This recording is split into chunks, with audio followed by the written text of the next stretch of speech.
తాకట్లో ఉన్న మీ బంగారాన్ని విడిపించి ఆ రోజు ఆన్లైన్ రేటుకి కొంటాం. Sharma gold company. నమస్కారం గురుగారు. ఓం శ్రీ మహాగణాధిపతయే నమః. మాఘమాసం సప్తమి చాలా విశేషమైన రోజు. రథ సప్తమి అని తెలుసు గురుగారు. అవునమ్మా, ఆ రోజు ఇంకా ప్రత్యేకమైన పూజలు చేయొచ్చు అని విన్నాను. అవును. మరి మీ మాటల్లో తెలియచేయండి. తప్పకుండా అమ్మా.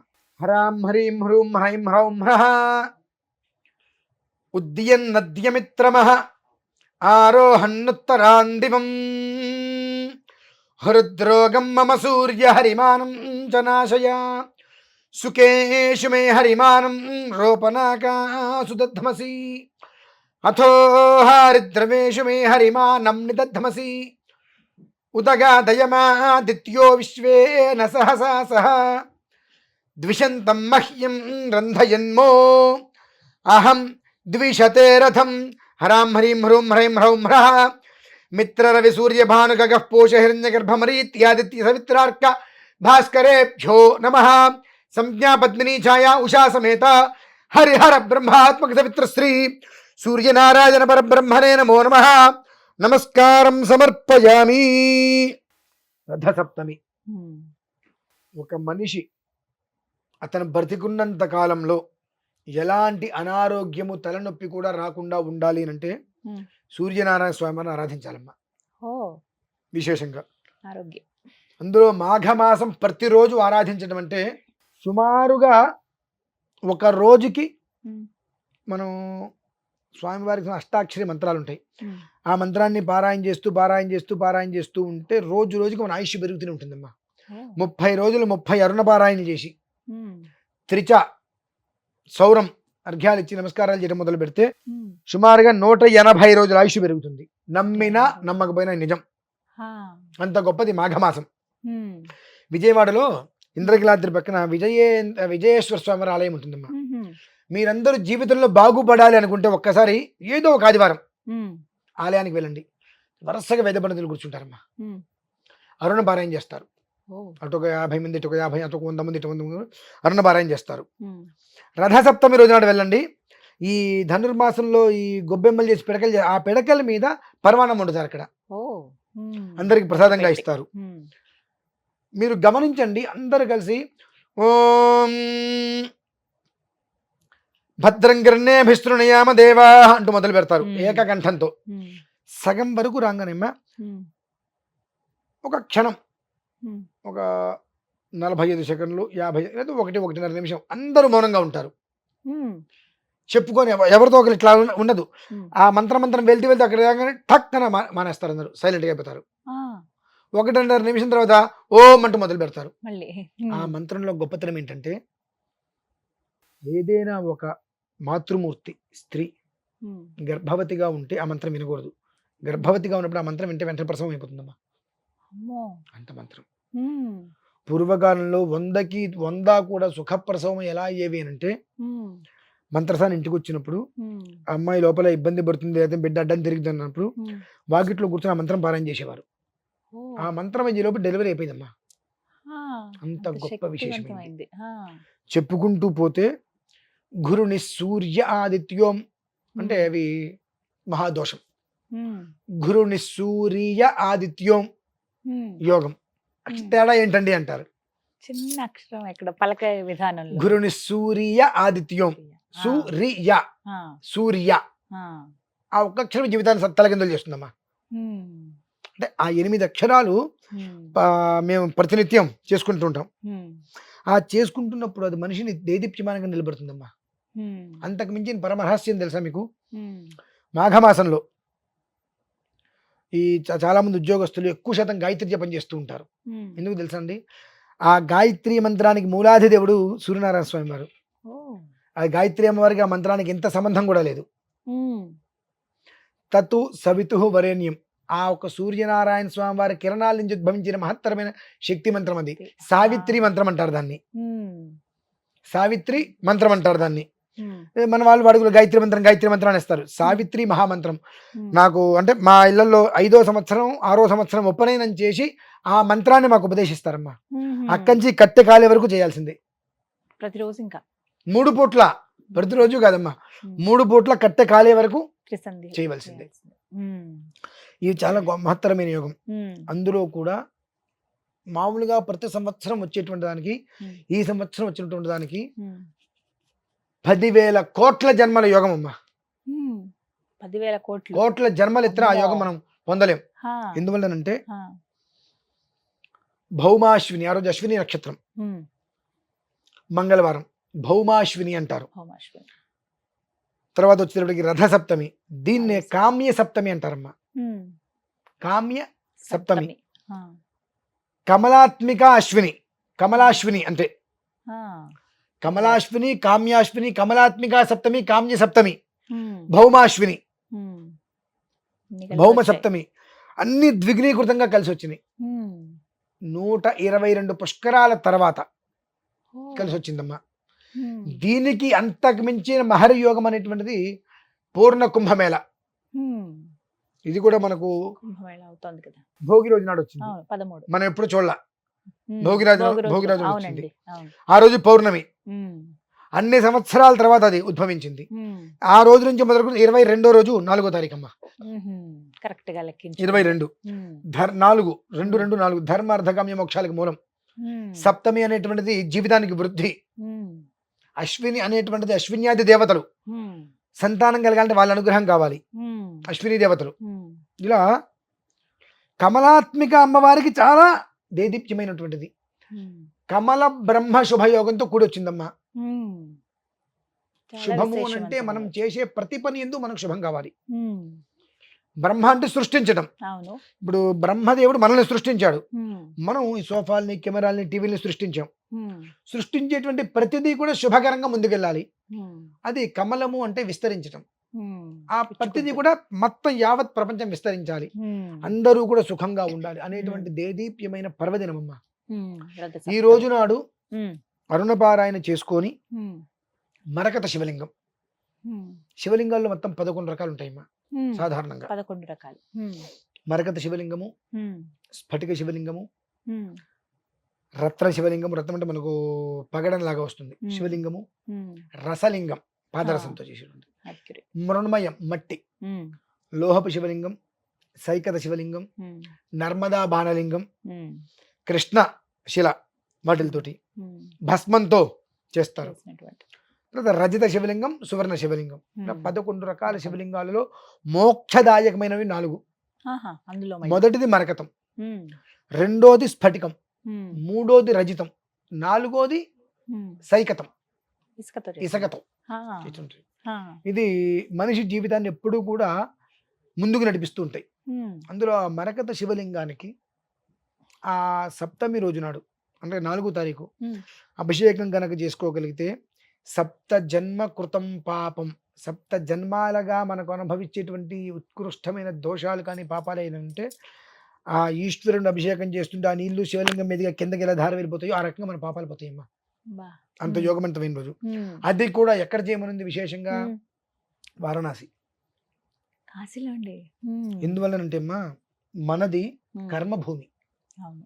అది పుణ్యభూమి.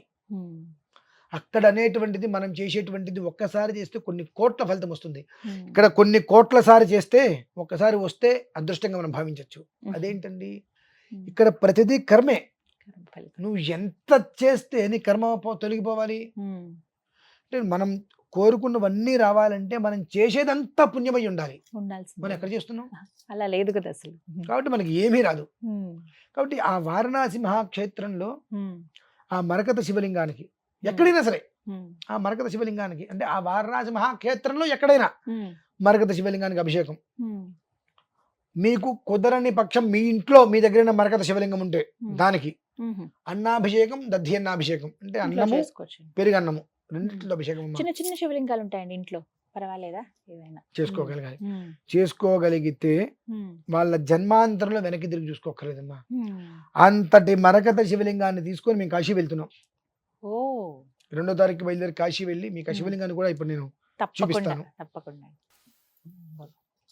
ఆ, ఇది మరకత చాలా శివలింగం, బాగుందండి అసలు. మహాదేవ ఏకశిలమ్మ. పూర్తిగా ఏకశిల. ఆ. ఆ మరకతాన్ని తీసుకొని ఇన్ని కిలోలు అని చెప్పి తీసుకొని దాన్ని మిషన్ మీదుగా కాకుండా ఉమ్. హ్యాండ్ తోటి చెక్కించారు. ఆ, మొత్తం ఇప్పుడంతా కూడా ఆ ఏకశిల. ఏకశిలమ్మ. ఆ, అసలు ఎంత ఒకసారి అందంగా ఉందండి. స్టోన్ దెబ్బతింది, మళ్ళీ ఉమ్. మళ్ళీ స్టోన్ తెప్పించాము. ఆ, తెప్పించి మొత్తం అంతా ఏకశిలగా నాకు కావాలని చెప్పి తెప్పించుకున్నాం. ఎంత ఇది మొన్న బాగుందో భోగి అసలు. రోజు నాడు ఇంటికి వచ్చిందమ్మా. ఆహా. ఇప్పుడు ఈ శివలింగానికి మీరు ఇప్పుడు ఈ వారణాసిలో శివలింగాన్ని వారణాసి తీసుకెళ్ళిన కూడా కాదమ్మా, ఆ, అది కూడా కొంత యోగం ఉండాలి.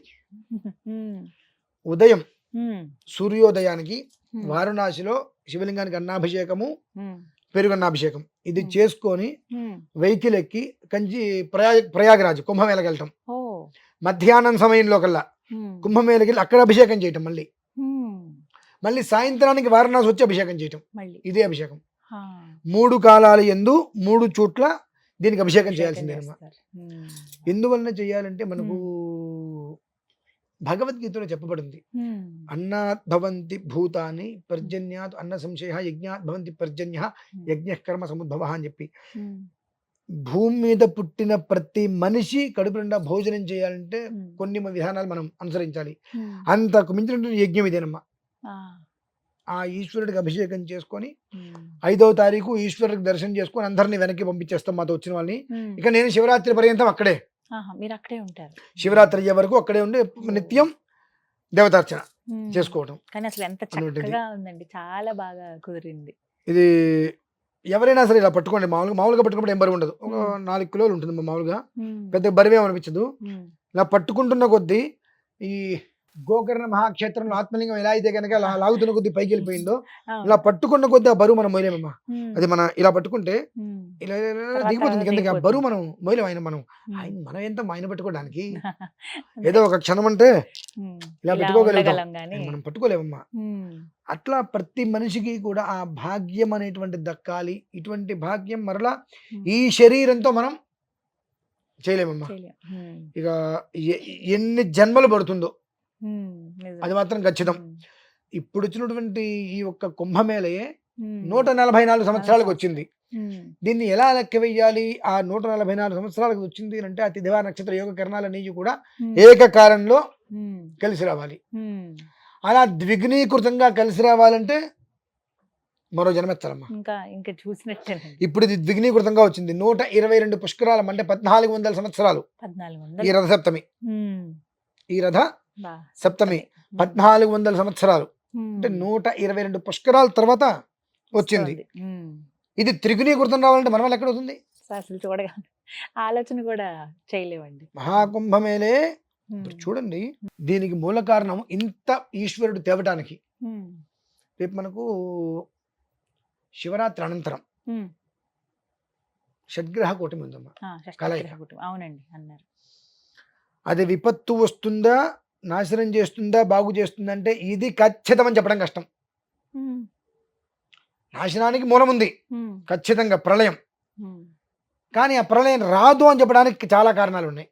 ఓ, రాదని. ఉమ్, జ్యోతిష్యము అంటే భయపెట్టేది కదమ్మా, ఉమ్, ముందస్తు హెచ్చరిక. ఉమ్, హెచ్చరిక చేసి దాని నుంచి జాగ్రత్త కాపాడే పడండి. ప్రయత్నాలు మనం చేసుకునేటువంటిది. అవును. ఇన్ని సంవత్సరాలు వచ్చిన తర్వాత వచ్చినటువంటి ఈ యొక్క కుంభమేళ పౌర్ణమి రోజు నాడు, భోగి నాడు వచ్చింది. ఉమ్, భోగ భాగ్యాలు మనం అందరం కోరుకుంటూ ఉంటాం. ఆ Hmm. భోగి రోజు నాడే, పౌర్ణమి రోజు నాడే మనకు సంప్రాప్తమైంది. ఉమ్, ఎందువలన సంప్రాప్తమైంది అంటే ఈసారి శివరాత్రి కూడా ఉమ్, ఈశ్వరుడు ఉమ్, సంహార భైరవంగా, సంహార భైరవుడు, ఉమ్. అష్టభైరవులు ఉంటారు మొత్తం, అందులో సంహార భైరవుడు సంహార భైరవ. కాలాగ్ని రుద్రుడై ఉమ్, చాలా అత్యంత ఆవేశంగా ఉన్నాడు ఈశ్వరుడు. ఉమ్. శివరాత్రి తర్వాత వచ్చే షష్టగ్రహ కూడా దానికి సంబంధించింది. వినాశకారం దాపరించక తప్పదు. ఉమ్, దాని నుంచి మళ్ళీ నా పిల్లలే కదా బాధపడేది. ఆయన వాళ్ళకి ఎట్టాగో జ్ఞానం లేకపోవచ్చు, జగత పితరు కాపాడాల్సింది. వందే పార్వతీ పరమేశ్వరు అందరూ నా పిల్లలు అని చెప్పి ఎదుటి మనిషిని హింసించకుండా వాళ్ళు ఎట్లాగో ఉండరు, ఉమ్, వాళ్ళకి జ్ఞానం లేదు కదా, నాకు జ్ఞానం లేకుండా ఉంటుంది అని చెప్పి ఉమ్, వేల సంవత్సరాల క్రితమే పునరుత్పత్తి అనేటువంటిది కొన్ని విషయాల్లో ఉండాలి, కొన్ని విషయాల్లో ఎవరికి ఇబ్బంది పడకూడదని చెప్పి కుంభమేళ లాంటివి తీసుకొచ్చి కోట్లాది మంది ఉమ్. రుద్రుళ్ళే. ఓ, ఇప్పుడు అక్కడికి వచ్చిన వాళ్ళందరూ రుద్రులే కదమ్మా. నిజంగా. మీరు శివ- గమనించారో లేదో, శివస్వరూపులే. మీరు ఎవరన్నా వస్తా అంటే నేనున్న 2 రోజుల్లో మీకు చూపిస్తా, అక్కడ ఉమ్. గంగలోంచి ఇలా వస్తూ మాయమైపోతారు ఆ, కనిపించరండి ఇంకా.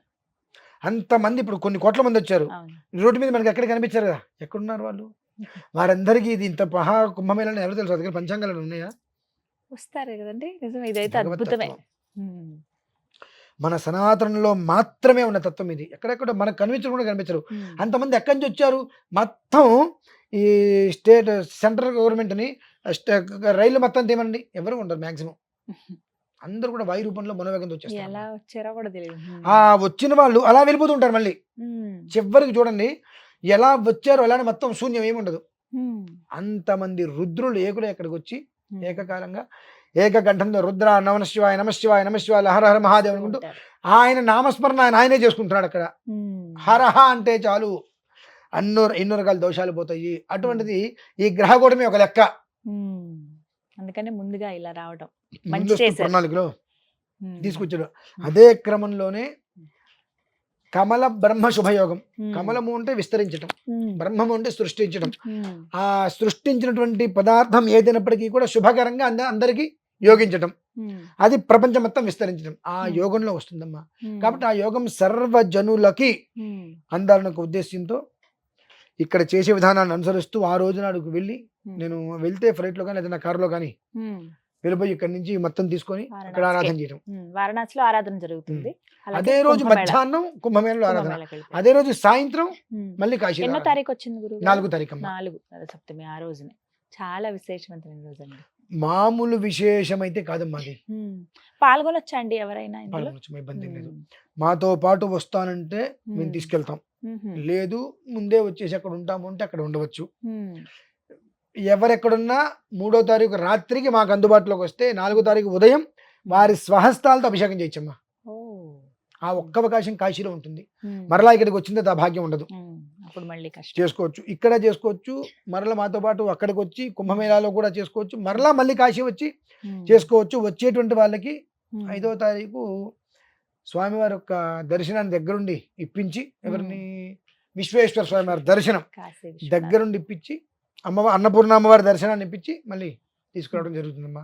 అంటే తీసుకురావడం వాళ్ళందరూ మళ్ళీ పంపించడం జరుగుతుంది. నేను శివరాత్రి అయ్యే వరకు అక్కడే స్థిరంగా ఉండి శివరాత్రికి రుద్రయాగాన్ని పూర్తి చేసుకొని నేను రావడం జరుగుతుందమ్మా. రథసప్తమి రోజు అయితే ఇది విశేషం, చాలా అద్భుతమైన విశేషం. ఈ కలవు అంటే కలియుగం, ఈ ఒక్క శరీరంతో మాత్రం అటువంటి పుణ్య దినాన్ని మనం మళ్ళీ చూడలేం. అంటే మళ్ళీ ఎప్పటికి రావాలంటే మళ్ళీ 122 ఊహించుకోవడానికి కూడా కష్టంగానే ఉంది గురుగారు. మనకు తర్వాత 10 తరాలు 15 తరాలు దాడుతుంది.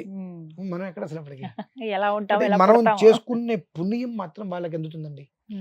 మన తర్వాత తరాలు వాళ్ళకి ఆ పుణ్యం వాళ్ళకి ఇవ్వగలిగితే వాళ్ళు ఆనందంగానే ఉంటారు. అదమ్మా పరిస్థితి. గురుగారు ధన్యవాదాలు.